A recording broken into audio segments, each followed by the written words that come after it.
To build a nation, to build an ummah, not necessarily you have to be the one who do it physically, or your name will be the one that is well known.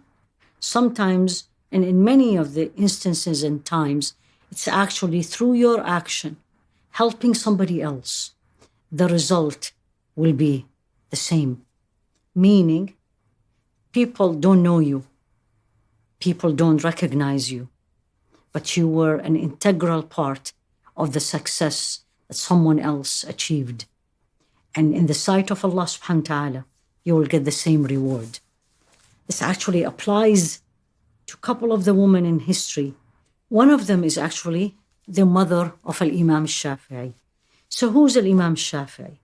Famous scholar of Islam and one of the founders of the fourth school of thoughts of fiqh. And he made a special contribution to the development of a new science in fiqh, which is usul al-fiqh, principles of fiqh. He was also a great scholar of knowledge, of poetry, and of lineage. So you wonder, and you always ask when you see a successful man, who was behind it? His hard work, his intelligence, maybe someone else helped? In case of Imam Al-Shafi'i, the same case with Imam Al-Bukhari was actually his mother. He actually grew up as an orphan, and his mother, Fatima bint Abdullah Azadiyya, she was actually from Gaza.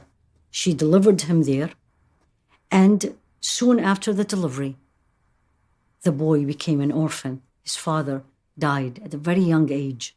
So the challenges was not only she was a single mother, had a young boy, but also financially, there's a lot of constraints.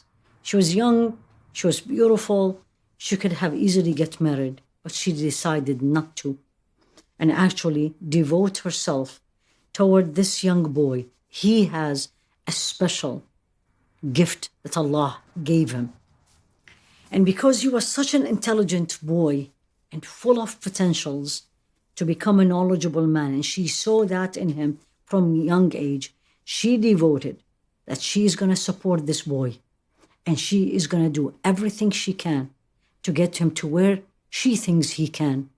And the first thing she did, she moved out from Palestine and she came to Mecca.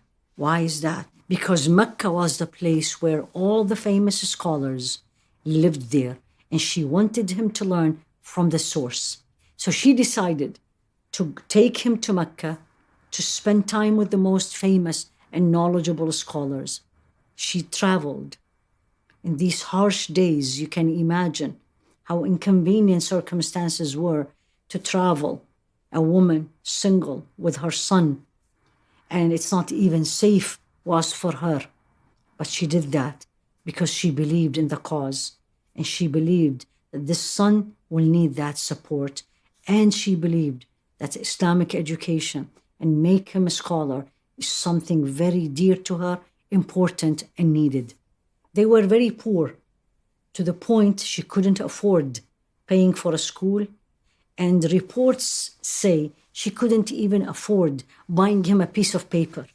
And one time he came to her asking her to buy him papers, and she said, I don't have it. Let's work on your memory, so you will use your memory as a paper.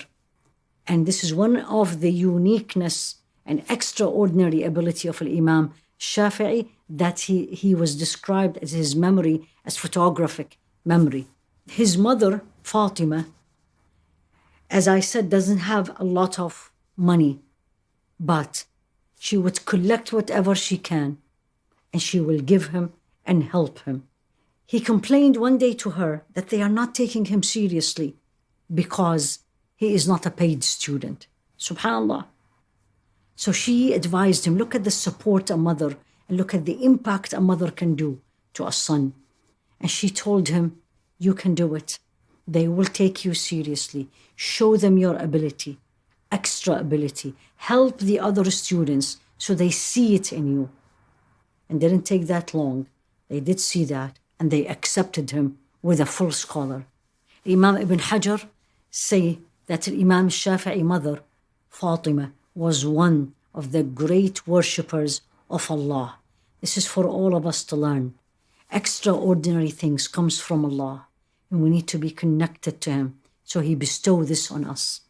Imam Ibn Hajar keeps saying she was the central role in Imam Shafi'i life as he grew up without his father. Her beautiful character affected him to be respectful to the female scholars, and he had female teachers, and he taught female students. Most famous narration of Imam Shafi'i mother was when she was with another woman, once invited by a judge to the court as a witness, and the judge divided them. And then she quoted a verse from the Quran, which is in Surah Al-Baqarah, that you cannot do that. We need two women witnesses. And he brought them back together. Teaches you and me that to bring up an educated scholars, I need to educate myself first.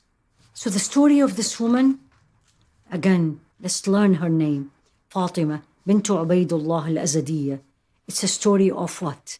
Story of struggle, true devotion, investment in the future, perseverance, and piety toward Allah subhanahu wa ta'ala.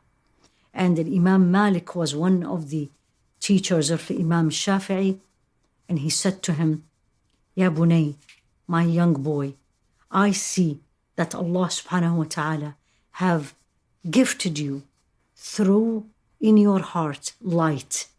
Don't extinguish this light with the darknesses of sins. The support of his mother, so the support of his teachers ended up in the famous Imam Shafi'i we all know now.